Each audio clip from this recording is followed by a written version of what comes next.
Okay, ladies and gentlemen, welcome to the third instalment of the More Cans Ain't Wise podcast, the podcast striving to make drinking at home alone normal and not a problem.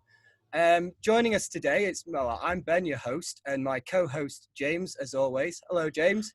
Yeah, good afternoon, mate. How are we getting on? I'm very good, thank you. Less hungover than last week. How about you? Oh, 100%, mate. I had a lot of beers last week and had zero yesterday. So you had zero? Oh, I did zero. I did a tasting session last night. So it wasn't like drinking to get drunk like I'm accustomed to. It was research for today. Drinking for enjoyment, mate. Yeah. That's growing up. That is growing up. Now, we've got a bit of a surprise today, haven't we, James? We have indeed, mate. This is you're going to want to remember where you were when somebody asks you, where were you when you first heard the More Cans Ain't Wise collaboration episode 1? Because we're joined today by none other than Toby O'Brien, co-host Toby. How you doing, mate? Hello. Good to see you. Very good to see you, mate. It's been a few years, hasn't it?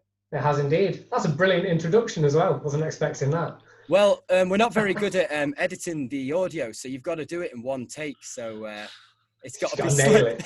You've got to nail it. Yeah. Stutters are all right, but we just power through.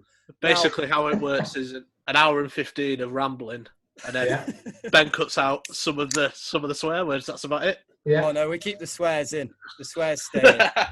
I had to confirm. I had to make sure that I don't have to be too PG. The text before. You're fine. Yeah. So Toby was actually the inspiration for this show because I had no idea about craft beer. I didn't really know what it was. And he started an Instagram account called, and correct me if I'm wrong, A Craft Brew with a View. You're right, you indeed. That's the one. He's actually got some merch. I'm not sure if he's selling it, but he's wearing a T-shirt with his logo on. I'd love to sell it one day. It'd be dead cool. I really wanted it for beer festivals. Yes, we've discussed that. I've been to loads before where people have got like brands I've never heard of. And I was like, game on. I've never heard of. Let's do it. Yeah, we've discussed having blazers, but I think we're some way off that. Oh, that'd be amazing, like your picture. Yeah, absolutely. That'd be amazing. I'm a big fan of a gold blazer, like old ABC Sports styling. Yeah. Just with the logo on, yeah. I'm with you on that. Toby has got 2,413 followers on Instagram to this point. Wow. Prepare yourself for another 1,000 once this goes out, obviously. That's what we're hoping for. And he also has a podcast which sort of runs alongside that, which is More Views on Craft Brews. Do you want to tell us a bit about it, Toby? Yeah. Do you know what? I started it on an absolute whim about 2 months ago. I know you just said at the start then about drinking not to get drunk. Yeah. Since lockdown, well, to be fair, for quite a while now, drinking craft beer for me is I never get drunk from it unless I choose to. It literally is just, I can't wait to try something new, or I can't wait to buy something new. And sometimes I just go to the local when you could, just to have one or two. Yeah. So lockdown hit, the page was going quite well. I was drinking beers I've never heard of before, and realised I couldn't really put it into words on Instagram. No one really reads it either. Yeah, you just like the pictures. Yeah, and you put a big post and no one actually reads it. They just like the image. Yeah. So I was like, do you know what? I'm gonna try a little podcast and just talk about beer. And there are so many breweries that are quite small that I'd love to talk about. And even if it's two people say, oh, I've checked these guys out. Like we had Seven Brothers on couple of weeks ago, and I just one person was like, never heard of them, just bought something in, and that feels mint because you're helping local businesses, and I get drunk in the meantime. So it's a win-win. I'm a big fan of that, to be fair. And it's been a lot of fun. Like it's helped me get through lockdown. It gives me something to look forward to and plan, because whilst I'm not working that much, I can put my energy into it. Yeah, the life of a furloughed teacher. Yeah. It's some days you are working for hours and phone calls and emails, and then other days you do one, you're done by 9:30 because nobody needs you for the day. So sorry if I just drop you in it there, but unless I don't think any of our followers are teachers at this moment in time, because they're all just our friends. You're not dropping me in it at all. Not at all. So yeah, I mean, you won't be probably familiar with how the podcast works, but we're going to go straight into a beer review after this introduction. And we chose this beer review because, this brewery has a special place in your heart, doesn't it? It does. No, indeed. Am I allowed to say who they are just yet? Go on, you can do the bit. You can pull the curtain down. Amazing. So we're drinking Tiny Rebel, Mm-hmm. and it's Club Tropica, and there's a big story behind Club Tropica as well, of how it's changed and a bit of a lawsuit involved. But Tiny Rebel have a place in my heart purely because I went to a beer festival 3 years ago. Well, I found them 2012 when I worked in Leeds. Yeah. But the beer festival, they just were so unique in comparison to everyone else. You go to Manchester Beer Festival, everyone's got the stalls, you've got the back wall, and they just had this big, like, show-off stand. It really was. And the merch was cool. There was a marshmallow beer, which I'm going to drink in a bit as well. And to me, at that stage, I was drinking pale ales and bitters. And then I was like, do you know what? Game on. And since then, they've just thrown out amazing beers. And they've got really good branding. They've nailed the branding. So, I mean, a decent-looking can is very important to me. Well, that's the whole point of my Instagram, is if the can looks sexy, it's going on. Oh, that's the whole point of our entire operation, isn't it? Yeah, cans. Yeah, it's just all about the cans. I grow chili plants in cans, so that was where I got started. And you need it. I mean, I've drank some horrible beers for the sake of a good can. Oh yeah. I mean, and they're expensive as well. You can get a £9 can. It's not an easy hobby, is it? No. All. So the beer that we're drinking is the Club Tropica, formerly Club Tropicana. Am I right? Yeah. And that's only recent as well. That was only last year. There's a nightclub of the same name, wasn't there? Well, it was actually Tropicana Juice. Oh. Like, they kicked up a fuss because they were using the name Tropicana. So it was going to end up being a lawsuit. So they had to drop the "na." But then they cleverly, so they twisted that and released a non-alcoholic version at the same time. So it was called Club Tropica NA, non-alcohol. So it still said Club Tropicana, and I thought, genius. That is a wind-up. When I read that press release, I thought it was very Tiny Rebel. It was very much two fingers up to PepsiCo, just to say we're not gonna stand for this rubbish. We'll change our name, but not really. Yeah, exactly. It's kind of like the punk element that Brewdog were going for. They're slowly losing a bit. Tiny Rebel have still got that edge. Small micro craft punkiness. Not selling out.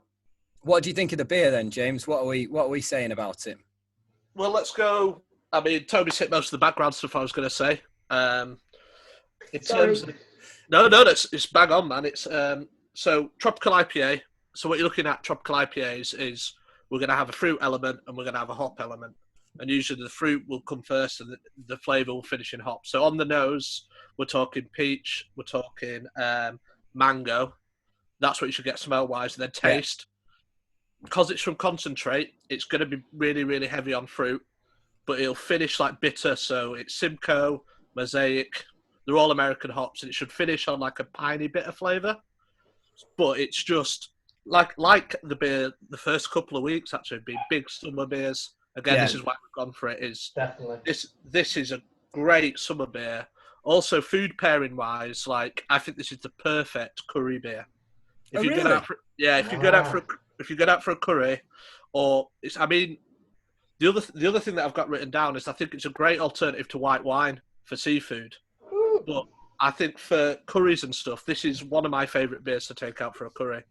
That was extra mile in that review there. Mate, got serving suggestions. It makes me sad that we can't go to a Bring Your Own Booze Indian and curry house and take a beer with me. Well, that needs to go on the list, doesn't it? Definitely. Yeah, definitely. I mean, we were talking about doing the curry mile before, but doing the curry mile with Bring Your Own Beers would be outstanding. Yeah, Toby, that was last week. We were going to go on a restaurant crawl, but I thought it was a bad idea. James said it was a good idea. A pakora and a pint, I think, was what we were going to do in each. Yeah. Friend of the show, Alex Calder, who's managed to get a solid mention on every episode so far, sent a message in saying that it tastes like an alcoholic Rubicon. I'd have to agree. Solidly agree as well. It's just, for the uninitiated, right, which I would say I am, I had this yesterday for the first time, I think, and it blew my mind. So get on the Tiny Rebel website. I think they've actually sold out of quite a few now, but there was a massive rush when they made all these cans, and there is good reason. We're going to go into a bit more detail about the other beers that they do, but this is an absolute belter for me. And we do apologise if there's a massive rush on them after this podcast. So we're all laughing it up. I don't know if anybody saw our giveaway opportunity, but thank you to all two of you that entered.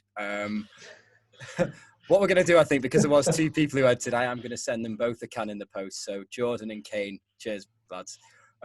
We wanted to get up to 100 downloads after 2 episodes. That was like a good milestone. Initially, it was 3, but we wanted to say after 3 episodes. But no, we are currently on 99 at the point of recording. So, yeah, pissing in the wind in terms of our marketing. I'm telling you, by the time we finish recording this, you've jumped, you've got 100 already. I'm telling you, they'll be somewhere. Should we have a drink to celebrate then?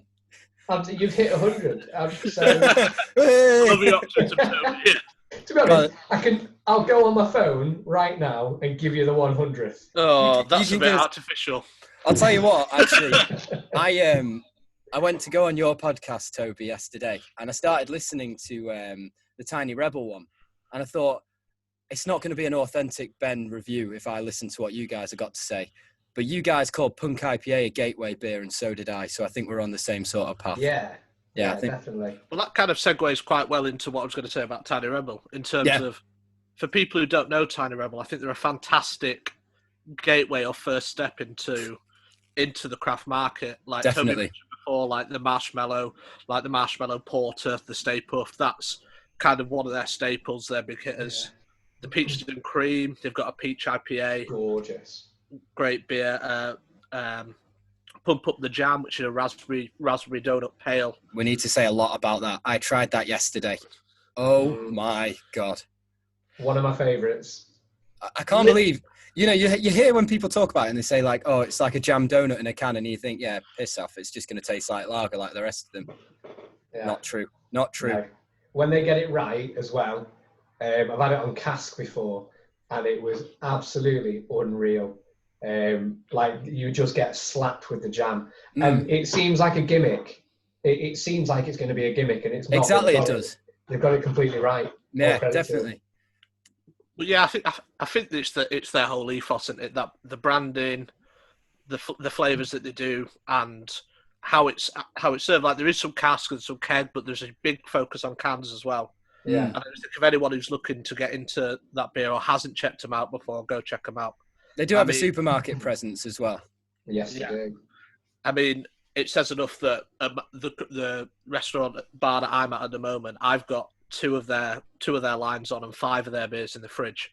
So that shows how much I like them. But if you're not into the fruity stuff, like the Dutty, their Vermont IPA, probably the Easy Living as well. That was nice. Yeah, both of them, the best pales and East Coast IPAs on the market for me. They've just dropped 2 more beers recently in Money Trees and Milkshake, and I only had them 2 days ago for the first time, and they are really good. Like I'd hope to see them stay in the core range. One's a Simcoe and Mosaic Vienna Pale, and it owes itself to be on cask. It's not that carbonated, and it is really fruity. So hopefully we see those 2 appear a bit more, because that's on their recent drop. So who knows? Well, I think like we keep saying, when people listen to this, the website's going to crash. Everyone's going to be all over those. We're going to break the internet. Yeah, I'll drop them a message and just be like, just to let you know. Yeah. If it does crash, we are sorry, but. I wondered when we were going to draw parallels between this show and Kim Kardashian's ass. So there you go. Episode 3 it is. So, I mean, that's a lot of praise. James, are you out? Are you finished with the beer review? Yeah, I think so. We have to rank it, don't we? We have to say, what is Club Tropica? I always want to call it Tropicana. Oh, no, it is. No, it's not.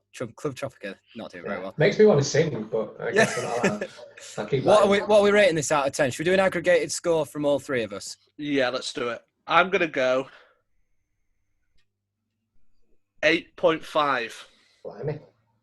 I'm saying 8.5 as well. I'm going to be annoying and drop to 8. That's okay. We do need some type of... Any statisticians? Yeah. We need to figure that one out now. Is it 8.25? We've talked about doing a power board for the beers. Except in the first episode, we forgot to rank one of the beers because we only did one, and in the second episode we forgot to rank either of the beers that we covered. Yeah, This is actually the first beer we've actually ranked properly. yeah, and I completely forgot about it. It was about to go on to the next bit, so. But we the will amount of times I've done that though. I had to, whenever you have somebody on, you plan questions in your head. And I sent an email to a brewery saying, right, we're going to look at these 5 questions. By the end of the interview I did with them, I asked one of the 5 questions. They prepped for the other 4, and I was like, oh shit, not professional, extremely amateur. Oh well. It sounds great that your podcast, and it's so, I mean, for anybody, even if, you know, you're like me and you don't know anything about beer and you want to learn, it's fantastic. If you know everything, then, you know, if you know what mosaic hops are before even listening to it, it's for you as well, because it goes deeper than that. Well, we were talking about gateways. I feel like we're quite a good gateway into Toby's podcast, to be fair. Ooh. We have 5 minutes of beer content and then a lot of rambling. Oh, we're about to get to that. Right, so I mean, it's not in our nature to be too complimentary about things. So this week's top 3, as picked on the spot by me last week, was pet peeves. Pet peeves, little things that annoy you. Maybe put extra points for if they annoy you when they probably shouldn't. And both of you, when I told you about this, were like, try and stop me. I've got a list as long as my arm. So who wants to kick us off with a pet peeve? We're going to go like 3 to 1. So what annoys you the most to the least? At least to the most. Oh, I'll go first. I just want to say to everyone that I'm going to sound like a very old man with most of these. I feel like I was born about 50 years too late. Pint of mild in his hand. Oh, this is probably the most cliched one of my list, but at 3, I've gone with self-checkouts at supermarkets.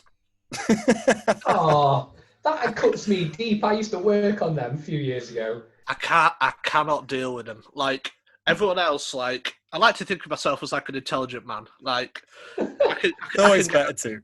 I could get around. Like, walking around the supermarket, you've got your basket of shopping, and you're there, and something won't scan, or there's an unexpected item in the bagging area, or you can't put your card through, and then there's no carrier bags anywhere near where you want to pick up stuff to bag. Then you've got like a kid next to you dressed in trackies, looking like he's just been slapped by a bus, who can put all he's put 100 quid's worth of shopping through whilst I've done 20 quid. Like, emasculating. And it makes me feel thick. Well, I mean, that did sound like you were a lot older than you actually are. Yeah, I was going to say I wasn't saying it to be clever. Well, very, very not clever through the checkouts, but yeah, it genuinely makes me feel old. Technology changes, but we don't. Yeah, exactly. Toby, what have you got in at number 3? Just on that one though, I find them really passive aggressive as well. I don't like how they talk to me. It's really passive aggressive. Right, number 3 is it's little, but it does my head in, and it's when people say the American version of the English word. Ooh. For example, like when somebody says yogurt, or even just watching a show and hearing them say it incorrectly, but then the British person says the American. Wait, are they watching a show or are they watching a program? Ooh, you've got me already. It drives me mad, and it sounds so stupid, but like progress, status, like, oh, come on. Yeah, aluminum. What is that? When a Jaywalking. British person says it, it's so cilantro. And then if I get more annoyingly like boring on that point, it's because we are so obsessed with the American culture. TV shows, gaming, all sorts. Like, we've lost the English side. That's so patriotic of me, isn't it? But they've lost the English side, and it just does my head in. God, I feel like we're about to introduce Nigel Farage there. Yeah, I'm bloody glad we left. Polar opposite of my political stance as well. Anyone listening who knows me would know that is so opposite to me, but just come on now, let's just stop saying yoga and progress and stuff. Don't worry, I'm going to bring the tone down in a bit. Good. Not specifically right now. My first pet peeve is one that I only actually came to realise this week, and it's neighbours. Noisy neighbours. Channel 5 neighbours. I was thinking Good Neighbours, that one, but I guess. Harold Bishop. Yeah, well, that is a hoax. That is not true. That's fake news. Good neighbours do not become good friends. What's happened, Ben? Well, right. So, I mean, we got back to work this week, and I start work at 7 o'clock in the morning, which means leaving at 6:30, which means getting up at 6 o'clock, snoozing till 15:15, rushing to get ready, leaving the house, right? Same as anyone. Yeah. What I would expect of good neighbours is not to start putting a TV bracket up at 11 p.m. No, that's annoying. A good neighbour wouldn't take a full hour using a hammer drill to put in a TV bracket. And you might be thinking, well, Ben, aren't you a bit of a creep? How do you know he's putting up a TV bracket? I know he's putting up a TV bracket because he was playing the TV from midnight till 2 in the morning. Oh. He burns all the flat pack furniture that they're throwing away because they don't like it. They're unrooting trees and putting them on the road. That really annoys me. I'm on the other side of the wall and they can definitely hear me because I can hear them. I was going to say, you've got to be careful now if you can hear them. For definite. Don't have indoor parties. We're not allowed. It's lockdown. To be fair, like some of our neighbours around here are breaching the rules, so to speak. It turns you into somebody you don't want to be. You're like, you don't live together. You don't live together. Walking around the park. Look at them. They're not 2 meters. Oh, they live together, do they? Yeah, right. Yeah, too right. They're not a couple. I mean, Just I love people watching as well. Just Kurt creepers, the both of you. Yeah, you're completely right there. If he has a podcast, he'll be talking about his pervert neighbours that look over the wall at them. But you know, you brought the word pervert in then. Nobody else did. I didn't mean pervert. I meant nosy. I just call myself a pervert at my own admission. But yeah, that's my number 3. Nice. Oh, I'm going to go with, and this is a broader thing. So social media. Yeah. Ooh. When you have a picture of a famous person with a quote next to them that isn't the quote of that person. Oh. So it's usually posted by like Karen from Keighley or Bob from Barnsley, usually to support like Britain First or whatever. Yeah. But it'll be a picture of Abraham Lincoln, and then it'll be like, we'll fight them on the beaches, or it'll be a picture of, like, I find it funny when it's obviously a joke. Yeah. There are a lot of people post them sincerely, and the worst thing is they get posted sometimes as a joke, and then they'll get 100,000 retweets or shares or whatever. No. The Britain First Brigade, like, yeah. Yeah. It was a good an hour, Winston. Winston Churchill, get to the chopper. Maybe not. I'll be back. Oh God. But yeah, just as a wider point to that, just general Karens on Facebook. Yeah. Social media. I mean, as a necessity kind of through work and the job that I do have to have a Facebook presence. Yeah. But the amount of stuff you read on there, and it's just like, this was designed as a college app for people to. I use college there rather than university for you, Toby. Really annoyed me. Yeah. a college app for people to share pictures of parties at university. Yeah. Nobody cares about whether you think a footballer should wear a poppy or not, or whether. That's the one time a year that James McLean becomes famous, isn't it?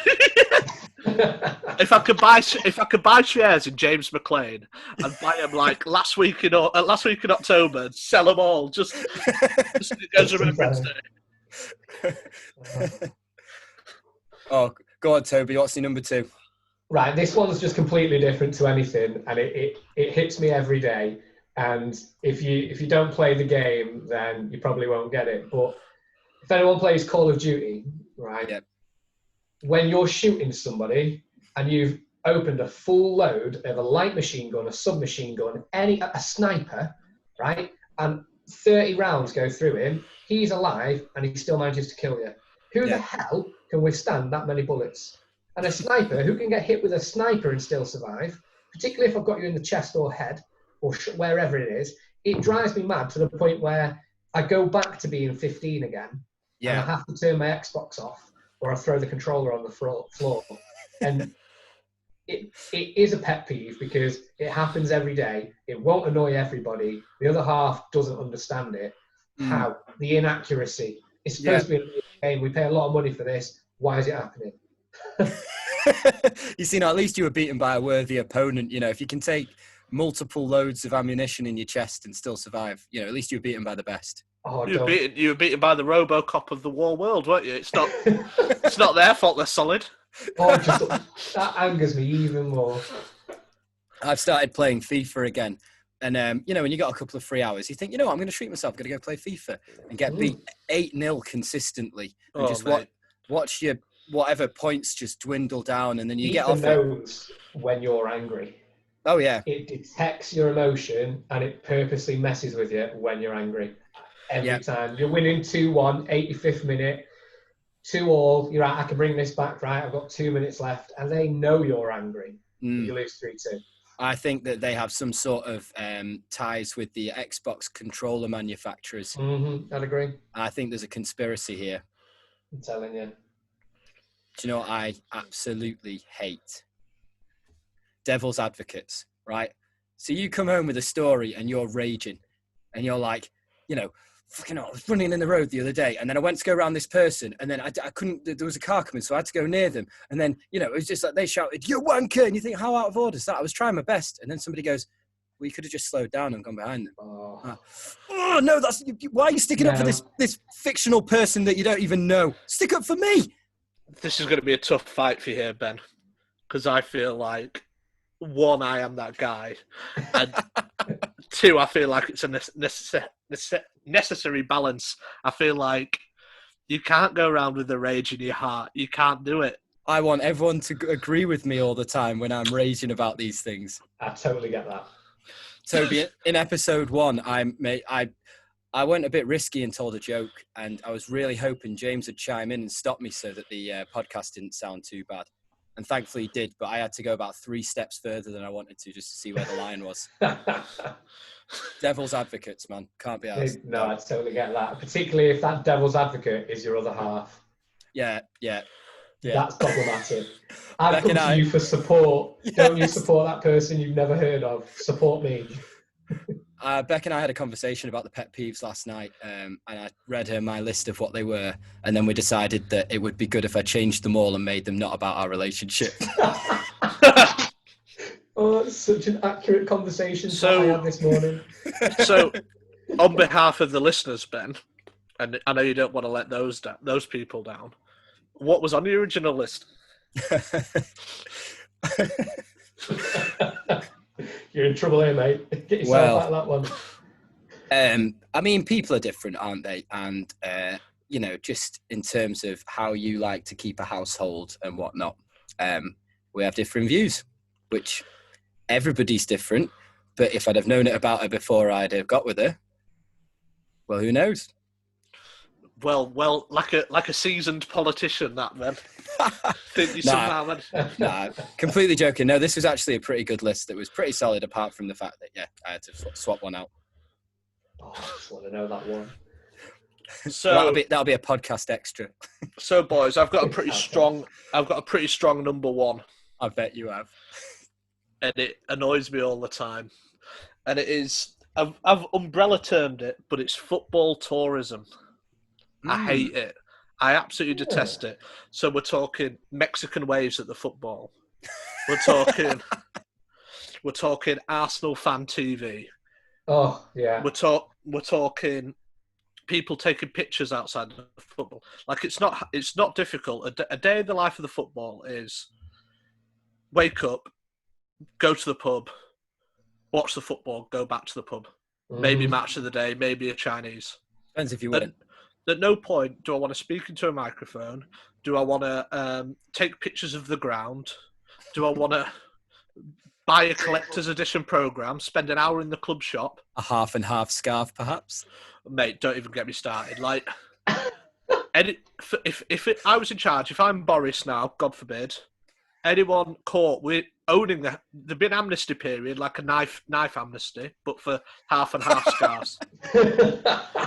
And anyone caught with a half and half scarf after the date, and we'd be allowed to raid for whenever we wanted, would be put in prison. I was going to say, I wish people could see your face right now, rather than just hear what you're saying, because the genuine anger in your face throughout that whole moment was so sincere. Oh, like me and my old man went to the football for the Olympics in 2012, and the first game was pretty nondescript. Like, I can't remember, it was Azerbaijan against somebody, and it was at Old Trafford. It was pretty nondescript day, but like atmosphere was good. Tickets were cheap. We were on the beers.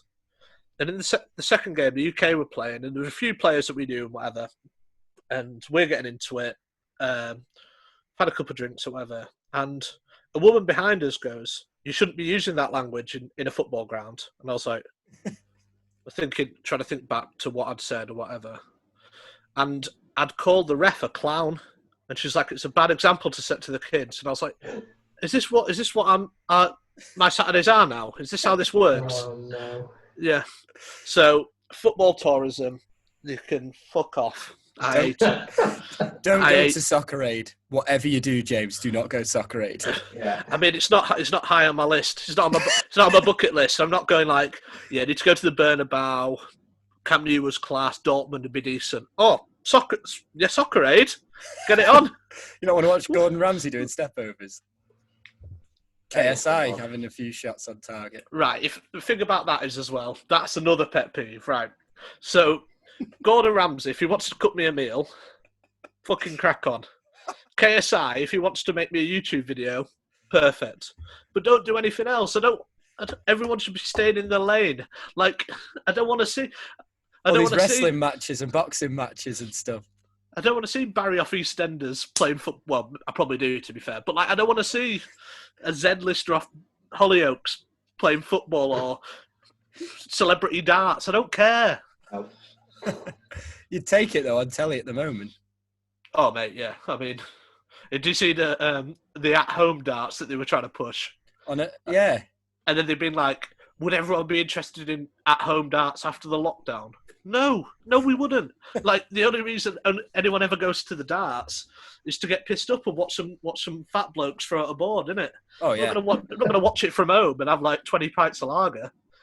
There's a reason they have it at the MEN, and you can sit miles away and still enjoy it, seeing nothing.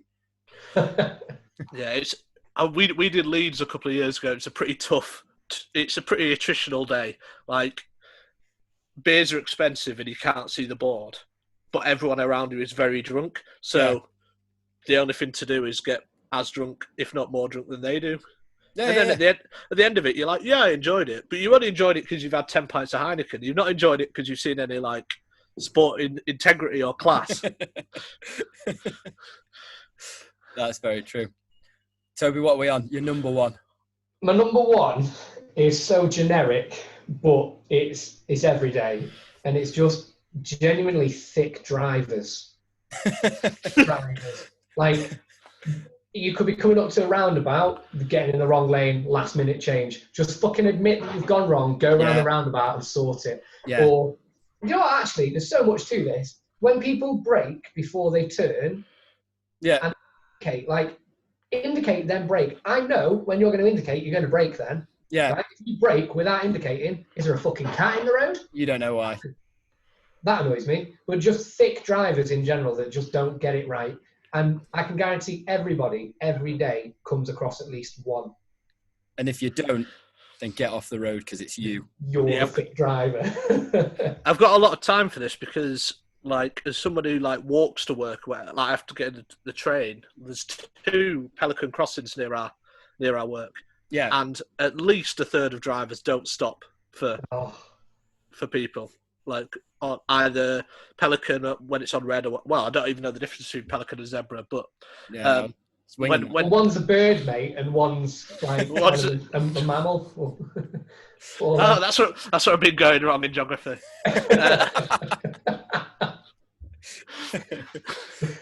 But, yeah, it's... yeah, I can see where you're coming from. Coming 100%. Into Congleton, though, I mean, Toby, I've now given away your job and where you live. It's 44 Main Street, Congleton. There are some awful junctions, and also with the one-way systems and things, if you Yeah. pick the wrong lane, then you've committed to the wrong lane for a while. So, I just playing devil's advocate here. Oh, you are the worst. I hate hypocrites. Yeah. What's it? Ben's number one. Hypocrites. Sadly, it's not. And I mean, this is where I bring the tone down a bit. Uh-oh. And I don't want to sound xenophobic or anything like that. Please don't say the word "but," because anything that comes after "but." But I mean, this is a tough week to be dropping this, mate. Yeah. I hate foreign toilets. Ooh, touche. Oh, yeah. I hate foreign toilets with a passion. Right. I have bells like mine. They like to keep me guessing. I'll put it that way. And when I go on holiday, or just in general, I need toilet roll. I need to be able to flush toilet roll. And I need a toilet seat. Why the fuck do most of Europe not have all these three things? I don't want to sit on porcelain, all right? I don't want to accidentally dip in the water when I'm not paying attention. I don't want to have to throw my fucking shitty toilet roll away. It's actually getting me. That is weird, isn't it? Why have a bin? Why have a bin? I don't use the bin out of principle. I just don't get up and off we go. and also, like, you think about like the cleaning jobs for those people. That's a grim job, isn't it? It's just an unnecessary. Why can they not do the same as we do?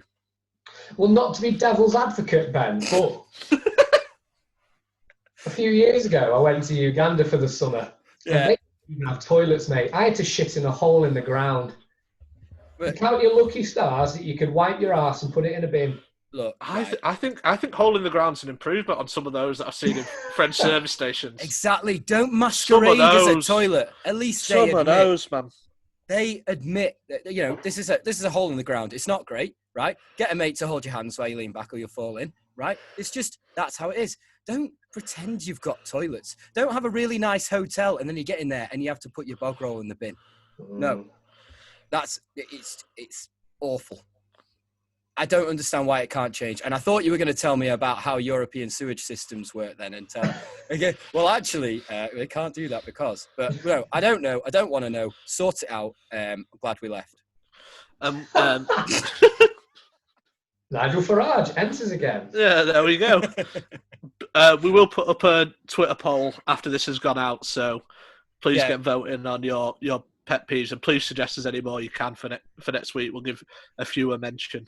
So what we do is we promise 100 things for social media in the show and then probably deliver on 2. Yeah. And, because we're always trying. Thank you very much to all our mates for all the advice, by the way, and getting that sorted. We're going to make the show a lot more slick in the next few weeks. So, and then we have a big delay. Right, so we slide into the next little segment then. Should indeed, mate. Let's go. The next little segment is the brewery spotlight.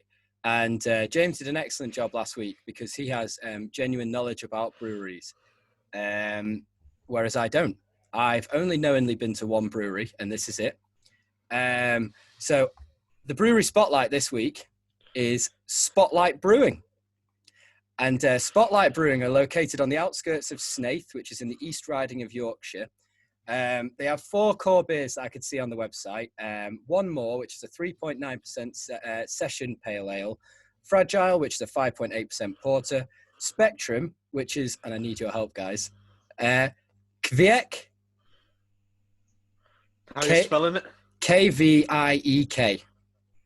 Do you know what? I've seen a lot of these around. And when it's on social media, you're like, I'm just going to say it in my head. Okay, well, I'm glad it's a thing. Session IPA, no, I'm not going to do it again. 4.5%. And then we've got Lockdown Project 3, which is a 9% milk stout, which I would have been keen to try, but it's sold out online. Oh, boo. Sounds good.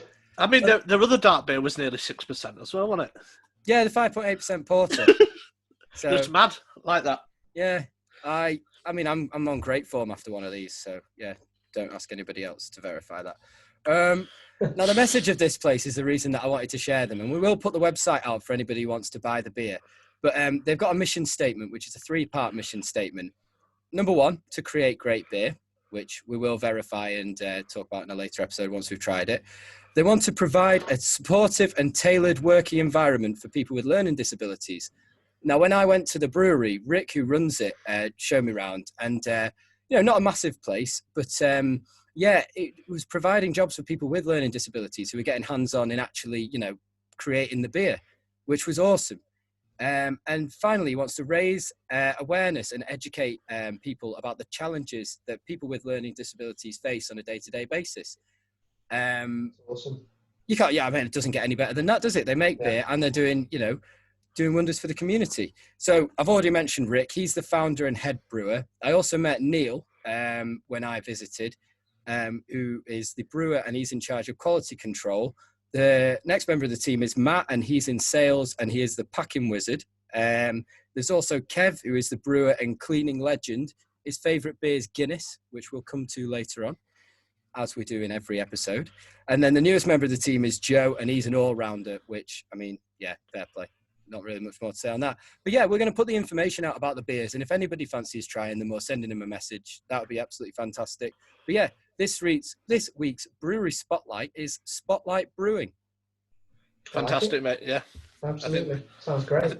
I think anything that's promoting that and giving people a better chance is fantastic, and kind of puts my very serious, semi-serious spotlight every week to shame, really. But yeah, like Ben said, we are going to try some of their beer over the next few weeks. Let you know when it's coming in. If anyone wants to join us in tasting the beer and let us know what you think, then that'd be amazing. Again, that's a promise we made on air that we may or may not do. That's it. We've got good intentions, but then further than that, delivery less good. Now we've got some music. It's quiz music. It's another surprise. It's a surprise 2 weeks in a row. So is it really a surprise? Probably not at this point. Ben knows fuck all about golf. It's already been texted in a number of times, but for some reason he's pushing against that description. And boys, are you ready to take on the IPGA Tour? Go on then. Yeah. Game on. I want to take credit for this game, but it actually wasn't my creation. Thank you very much to James for suggesting all of the good ideas that I've had so far when producing this show.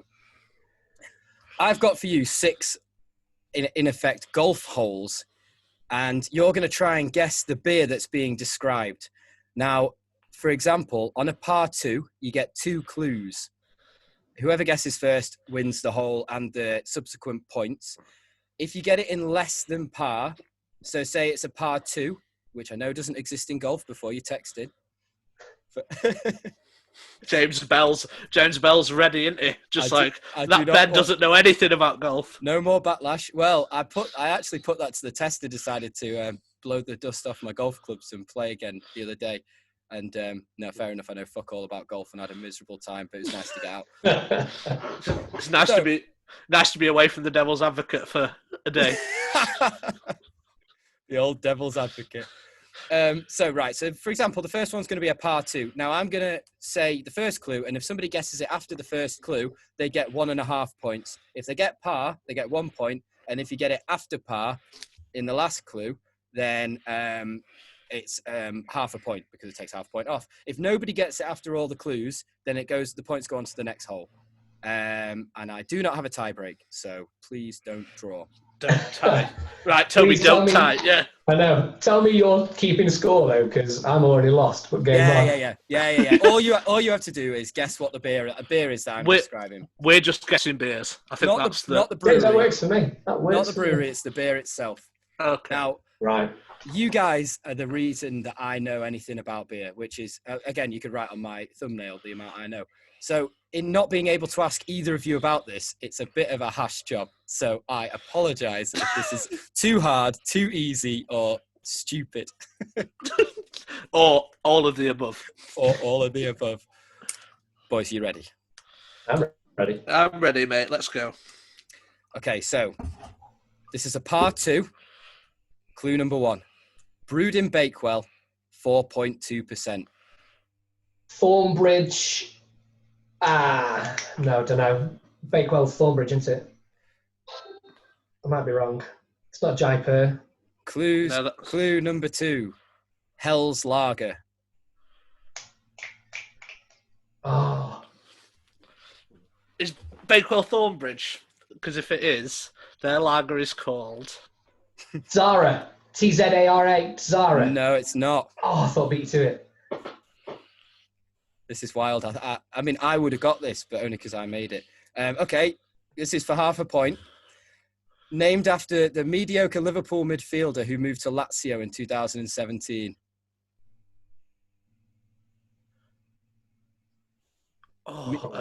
Mediocre Brazilian Liverpool midfielder who moved to Lazio in 2017. Brazilian midfielder. Lucas. It's Lucas. Oh, Lucas, it is. Oh. Get in. Good effort. Well, congratulations, James. You're on half a point, and I've got my little scoreboard in front of me. So go on, early lead. He's got an early lead moving on to the second hole. Now, let's just see how this goes. This is a par 3. First clue. The brewery name is a play on words of a famous rock band. 6.5% IPA.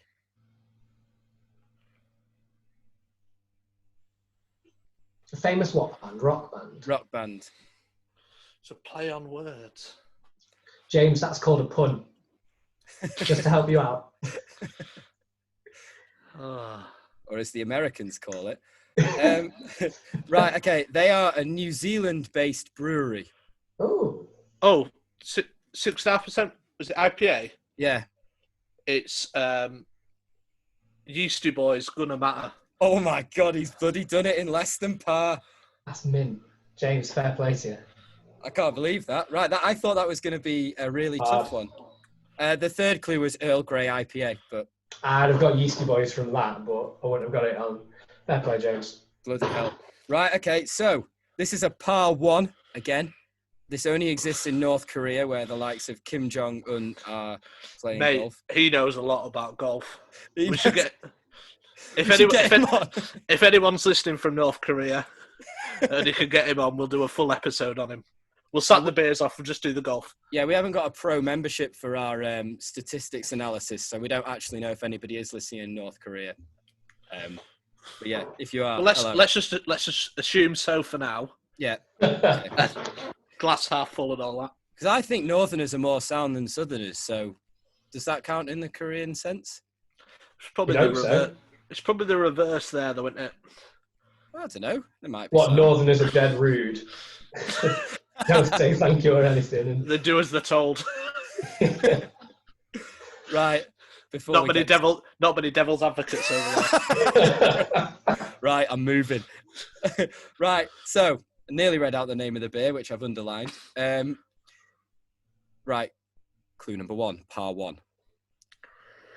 It's an amber ale brewed in Cornwall. Doombar. Oh, he smashed it. Boom. Yeah. 1 point though, don't I? Number 2 was it's the UK's number 1 cask ale.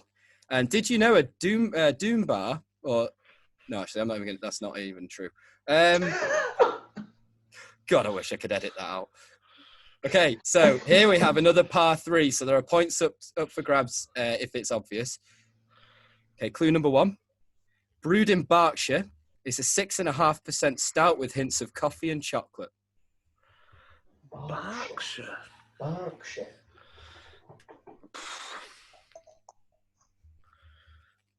You sure on that one?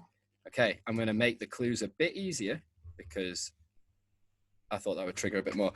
It's a breakfast stout that comes in a black can and it has a mermaid on it. Why does that ring a bell? Black can. Okay.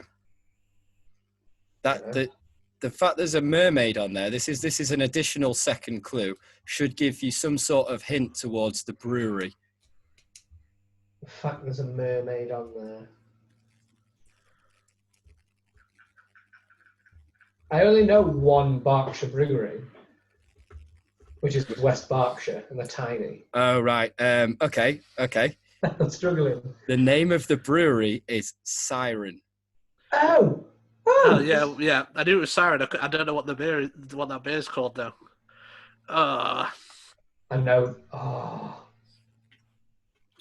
And I think was it a stout? Did you say? Yes, it's breakfast stout, 6.5%. One of my favourites. Hints of coffee and chocolate.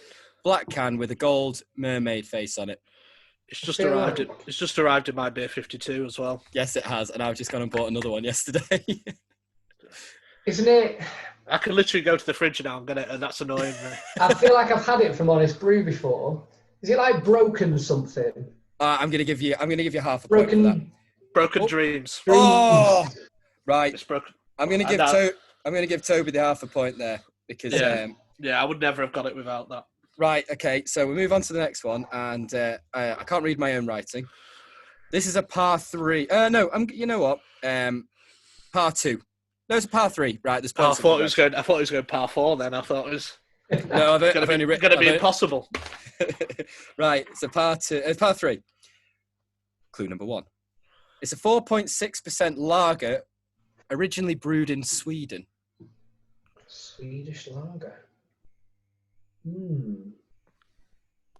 This particular brewery, this is clue number 2. This particular brewery use skulls as one of the main decorations in sort of their marketing. There's skulls on all of their cans. Is this a beer you've got from Beer 52 as well? No. Oh, because Tool have just dropped a lager, haven't they? In that. Oh. So it's a 4.6% lager brewed in Sweden. Skulls on the cans. Not Piston Head, is it? Oh, it is, yeah. Their lager's called Custom Lager, isn't it? Oh, that's mean. He's fucking done him. Right. He's not rolled me, has he? Shit, I forgot we weren't doing brewery. Oh. The next clue was going to be Piston Head Brewery. No. I was so devastated because we were like the first place in the north of England when I was at Dime Bar to sell Piston Head. And when he said Piston Head, I was like devastated. I was like, how have I not done that? You're devastated. I've just been completely I've given Toby half a point here, just because. 100%. I wouldn't have ever got to Piston Head again. Right, so the scores are James 3, Toby 2, moving into the last hole. And again, I know that no golf courses I always have come 6 from holes. behind in the last hole. Sorry. We can edit that out. I'm really sorry. Oh, no, we'll be editing it back in. It'll be just on repeat that. That's just the hour, just that joke. The no context More Cans Pod Twitter page, you're going to love that. Oh, Reddit are going to be all over that. Right, okay. So, I'd just like to say a big thank you to this particular brewery. Their website crashed, and so I wasn't able to get much information, but that must mean they're doing really well. Okay, so this is a par 3, and the first clue is a London brewed 4.3% session IPA. And it's worth having a shot in the dark because you can have unlimited guesses. Can you say it again one more time, please? It's a London brewed 4.3% session IPA. It's not Night and Day by Camden. It's not Night and Day by Camden. I was thinking Camden, but Camden Gypsy Hill. It's not Gypsy Hill. Oh, London brewery. Okay. This is a really crap clue because the website was down. Oh no. It sounds like a male beauty product. I don't use beauty products. Brill cream. Brill cream. Brill cream. That wet look beauty product. We'll presenting the podcast from 1997. All of this. Everyone used to have the fringe spiked up like a wave. Okay, so to me, it's dead obvious at this point because I've got it in front of me again. And because you've written the questions. So it's a 4.3% session IPA. And the name of the beer sounds like a grooming beauty product type thing. Nivea for men. No. You've got to know the beauty product for it to sound like it, though, don't you? Yeah. Maybe it doesn't sound like an actual beauty product. Maybe it. You know. Is it neck oil? It's fucking neck oil, of course it is. Beavertown. Beavertown neck oil, right? Wait, How does that sound neck like? Oil. You put oil on your neck. That's not a thing, is it? Surely. That is a thing. And anyway, I make the rules. I wrote the list. And I don't know why Ben knows that, because he hasn't got a facial hair in sight. So whoa! I shaved 2 weeks ago. Oh, you missed his pedo, Tash. Oh no! I think I saw it online. So the scores are in, guys, and I mean it's not a bent quiz, so shut up if you think it is. Toby, 3.5 points to James's 3. Well done, mate. Well done. Thank you, James. You know what? I thought you were going to absolutely have me then. I mean, I think you've got to know the answers, don't you? That's the key to the old quiz. That's the key to the quiz. That's the key. But yeah, no, thank you very much for taking part in the IPGA tour. I'm going to spare you the music this time, and I did actually, I did create a soundboard, but I don't know how to use it yet. So I do think the thing we're missing, I think the thing that is going to be the icing on the cake is going to be that soundboard, and then from then on, we are sorted. I wouldn't have a clue where to go on that. He's still got thousands of followers. And using royalty-free music. That's what I've been told as well. But I think we just fly in the wind, don't we, and see what happens. I mean, hope for the best. We're not really talking about it, James, because the more I hear about it, the worse the the consequences are of using royalty music. Oh, really? Yeah. Especially setting up the podcast, I used all of our correct information and stuff like that. So, yeah. Hi, my name is Benjamin Blunt. I live in Macclesfield. I've just dobbed you in there, mate. You're welcome. I mean, I wish I lived in Macclesfield. Those were the days. Ooh, I'll ask you another time. Right, okay. So, the next thing that we tend to do after we do the brewery spotlight is the Guinness game. And, you know, in typical slapdash fashion, as we like to operate, I told Toby about this as we met on Zoom 5 minutes before recording. Yep. And I said, do you have any Guinness in? And being a craft beer connoisseur, he said, no. Obviously not. How dare you? So I told him a bit about our Guinness game and why we do what we do. And he went and found a suitable replacement. And so I was just pouring myself a Guinness there.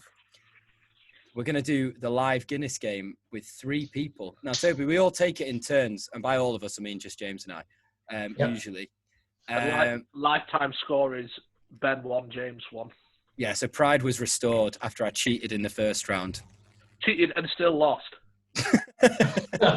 He's not bitter. Oh, no, it was last week was absolute massacre from Ben, though. Absolute massacre. It was. For new listeners, basically we're trying to drink from a full pint of Guinness, which is we're using cans at the moment because cans is the point of the podcast and also all locked inside. And you have to get it between the bottom of the harp and the top of the letters of Guinness on a Guinness glass. Yeah, and since 2 of us don't have a Guinness glass, we've had to sort of make our own stop point. So I'm interested to see where your stop point is, Toby. To be honest, I've not got any blue tack, so I might just down it during your segment. You know what? That's not a bad idea because, I mean, unless you want to come on next week, you'll have to be on every week because whoever wins comes up with the top 3. And again, horrifically prepared. I didn't actually think of one for when I inevitably win. Ooh, that is fighting talk. I mean, you have seen me play this game about 1,000 times in my life, so. And that was just the other week. Oh, yeah. I like a drinking game with an incentive, you know, like it's all well and good playing card games and stuff, but, you know, the sense of achievement you get when you finally, throughout all that practice, you finally get it right. And also, for anyone thinking of having a go at it, like, it is an unbelievable way of getting through beers on a drinking session.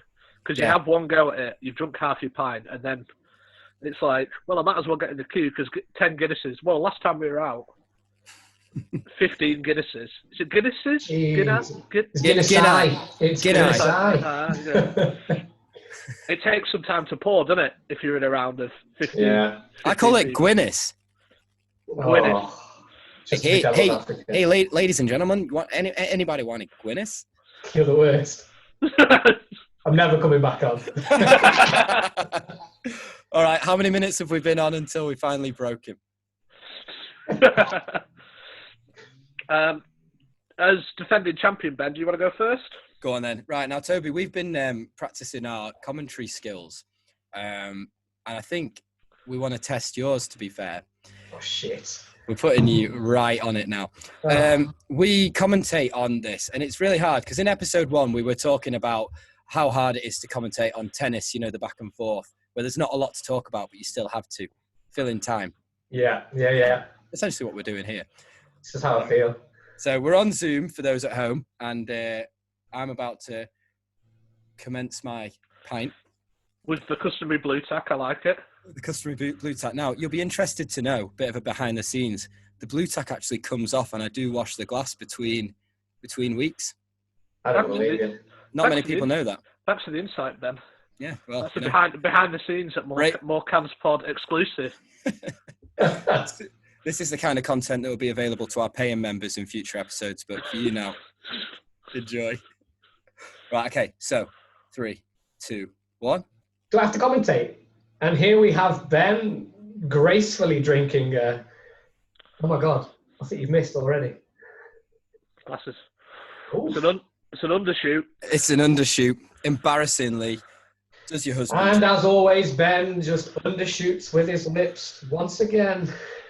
What does that mean? I will let you figure it out. I don't know what it means, but I like it.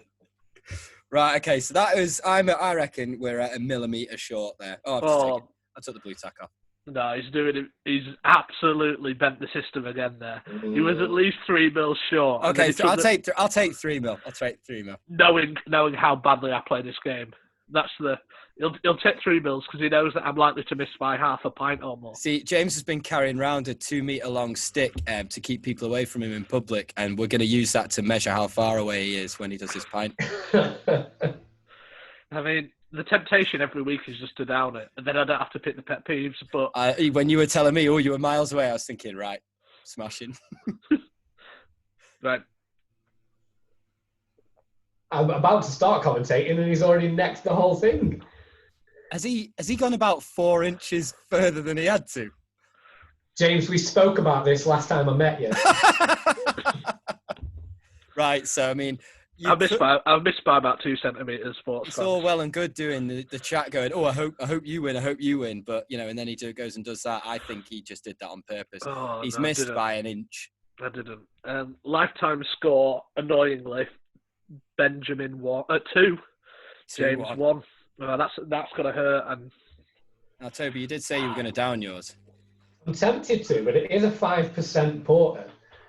So O'Brien, who doesn't like to drink to get drunk anymore, he puts the glass to his lips. I mean, I'm talking preemptively because he's not done it yet, but he's going to do it. He's done it. Oh, and the enjoyment is in his eyes. James, I'm stuttering. Can you help me out? No, you can't. You're pouring a can. James, over to you. He's got the middle finger up to everyone. He's put his glass back down, and you know what? Close. That is the reason I've let you all down is it's too much of a nice beer to get done in 2 seconds. And if that doesn't tell you to go out and buy some Tiny Rebel, nothing will. Too good to down. It's that genuinely needs to be on the board. Too good to down. That could be, yeah. Too good to down. Title of his sex tape. I like it. Everything's got quite sexual after a few beers. I've only actually had 1 can, so. I went for it this week. I do enjoy a Sunday afternoon. Few cans on the pod. I was worried where that was going. You see now, the name More Cans Ain't Wise, I just want to sort of tell everybody, because it isn't immediately obvious. It's a play on words on Morecambe and Wise, and that's where we got the artwork from. But also, if you're smashing cans all weekend, more ain't necessarily wise. It's a life lesson and a pun. I'm impressed. There's a little message there.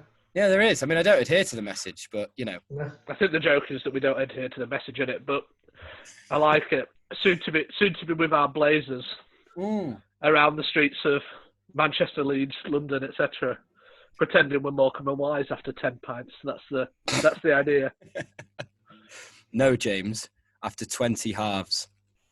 Oh, 20 halves. So we're tasting. Bermondsey Beer Mile, 18 pubs and breweries, so 18 halves. I think I could do 18 halves. Yeah, and be coherent for however we're vlogging or podcasting it. This is a big concern of mine. Is that we'll need equipment to go on the road that I'm not going to lose, and also, people say like, "Oh, I wish I could." Generally, people from Essex like, "Oh, I wish I could fucking wear a body cam on a night out. I'd fucking love to see what I do." And then, I watch it back. I would hate that. Yeah. I can vouch that the only experiences I've ever had with you drunk, Ben, are memorable to say the least. This is where Ben just. For me, not Ben. This is where Ben just edits over the top of that. Yeah, this is. The only thing very positive. You were a very nice man. The only experiences I have when you are drunk are very positive. Microsoft Sam doing an excellent version of Toby. Wonder what he's up to these days. But now we haven't really done any football this week, which I imagine the listener will be really happy about because we tend to meander off. But Toby, you're a MacTown fan. Unfortunately. Can you tell us what MacTown are up to at the moment? We're up to nothing, and in 3 months' time, we'll be up to nothing even more. The latest thing is that we've just had more points deducted. We're sat second from bottom in League Two. Oh, we are on 25 points, I think. Stevenage on 22 or something. And we should have about 36 points, but we've had so many deducted from us for not paying players and something else that happened around Christmas. I can't remember. Yeah. And basically, the latest thing to come out from the EFL is that we didn't pay our players. Pay our players on time in March. Yeah. So they're looking at deducting more points. Now, 1, March was the start of lockdown. Yeah. So players were furloughed. 2, if that happens, we will go down on the points per game basis. Currently, we're safe. Are they going to promote Barrow then from the league? Honestly, they don't have the answers yet. I have a friend that I won't name who works for the EFL who tries to keep me up to date, and even he hasn't got many answers. As it stands, it's in the EFL's hands what happens on our point deduction next. But we should not surely be deducting points from us for March's pay because of the situation of the whole world. Do you think maybe the EFL have seen the Real Housewives of Cheshire and see the state of that woman that owns MacTown? Well, she doesn't own MacTown yet. Oh, right. Okay. So I know exactly who you mean. It's Joe Seeley and his wife. Yeah. And he was about to buy the club, but we're owned by a man called Amar Al-Kahadi. Local lad. Do you want to know the story of how he bought the club? He met a girl on a night out when he was in London, right? And whatever happened, he offered to buy the club of where she was from. Happened to be from Macclesfield, I believe. And he put money in, but got the highest shares in the club because of that. Don't think he's ever really been to Macclesfield. No. Oh, that makes sense. Do you know The Rock supports Macclesfield? He does, through Soccer AM. Yeah, they did a random draw, and Dwayne The Rock Johnson is a MacTown fan. He could help us out. He could buy us, and we could play football next season. He's a fucking plastic because he never turns up, does he? Yeah, exactly. He's just not committed, I find, in everything that he does. Yeah, Moana was a disaster. He just wasn't committed. Shit body. Just don't put the hours in the gym, does he? No. Just in general. I mean, I'd back myself on the beers against him, though. What? Maybe. Really?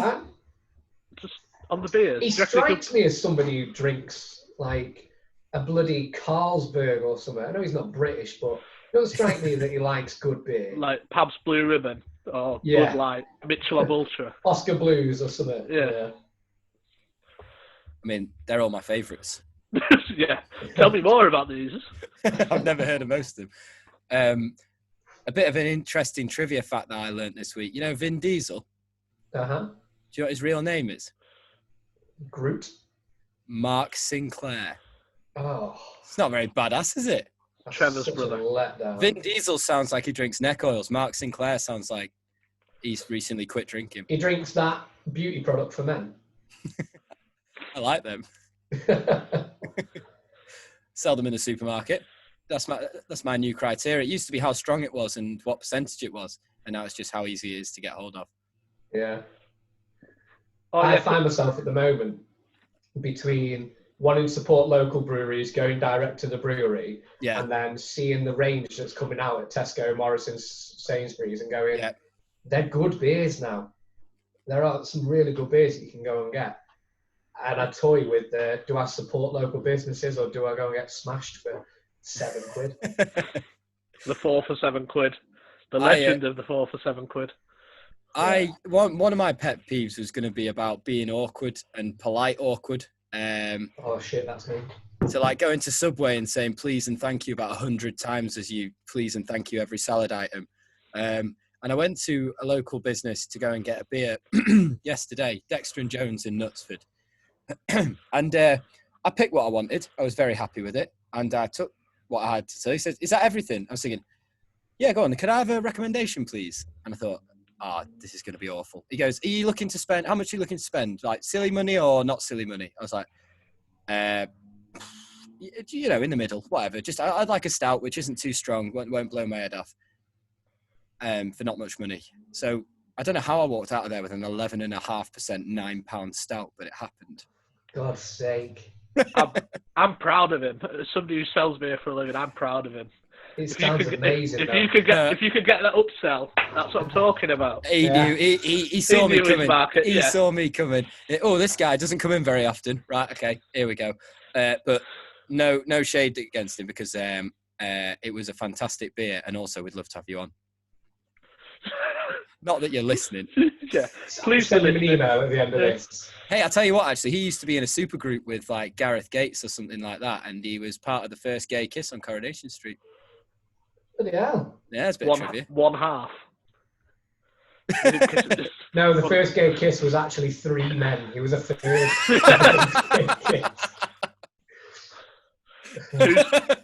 Two's company and all that.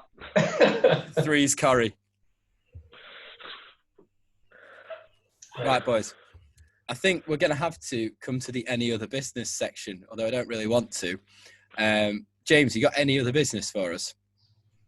Not really. I just wanted to thank everyone who's been in touch over the week via Instagram and Twitter. Definitely. Please keep those comments piling. We do respond to everything, so please keep it going through. Any suggestions of beers that we should try or look at for next few weeks would be great. Next week's beer review, we're doing Magic Rock Salty Kiss.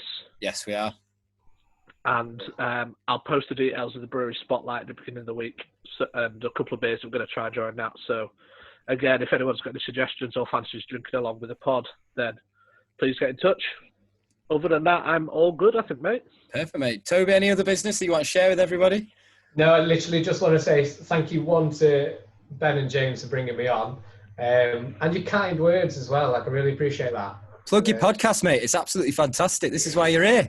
Yeah, plug. No, yes, if anyone has listened and enjoyed my dulcet tones, we do a podcast with a friend Lewis, More Views on Craft Brews.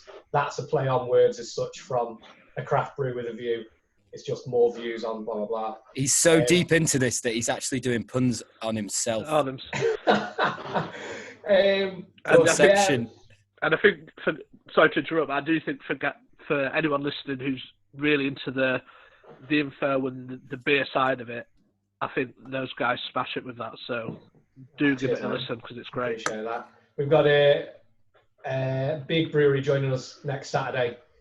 Northern Monk are joining us. So if you want to have a little listen there, that'd be fantastic. And honestly, I've had a hell of a lot of fun doing this. To be honest, it's been more fun recording this than my podcast, because when you're hosting your own, you're making sure you're on track and you're making sure you're doing the right thing.